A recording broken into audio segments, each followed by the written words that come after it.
Good evening everyone. आज আমি বানিয়েছিলাম পনির বাটার মশলা। তো প্রথমেই ফ্রাই প্যানে আমি সামান্য পরিমাণে সরষের তেল এবং বাটার নিয়ে তাতে আদা, রসুন, পেঁয়াজ, টমেটো, কাজু বাদাম এগুলো ফ্রাই করে নিয়েছি এবং ফ্রাই করার সময় সামান্য পরিমাণে নুন দিয়েছি যাতে তাড়াতাড়ি এগুলো সেদ্ধ হয়। এইটা রান্না করার সময় বাজার থেকে আনা পনিরগুলোকে আমি ছোট ছোট করে কিউব সাইজে কেটে নিয়েছি।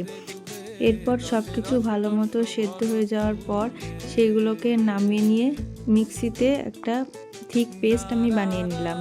তারপর আবার কড়াইয়ে সর্ষের তেল, বাটার এইগুলো দিয়ে তাতে একে একে কেটে রাখা পেঁয়াজ, কেটে রাখা টমেটো এগুলো দিলাম এবং তাতে সামান্য মতো অ্যাড করলাম নুন, হলুদ, গুঁড়ো গরম মশলা এবং তার সাথে অ্যাড করে দিলাম কাশ্মীরি মির্চি পাউডার এবং সামান্য পরিমাণে জিরে গুঁড়ো।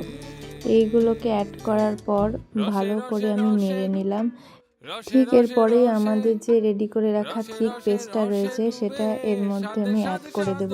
তারপর 10 থেকে 15 মিনিট একদম লো আঁচে আমি এটাকে রান্না করতে থাকবো। তারপর এটা থেকে যেই তেল ছেড়ে আসবে আমি পনিরের কিউবগুলোকে দিয়ে 5 মিনিট রেখে নামিয়ে নেব।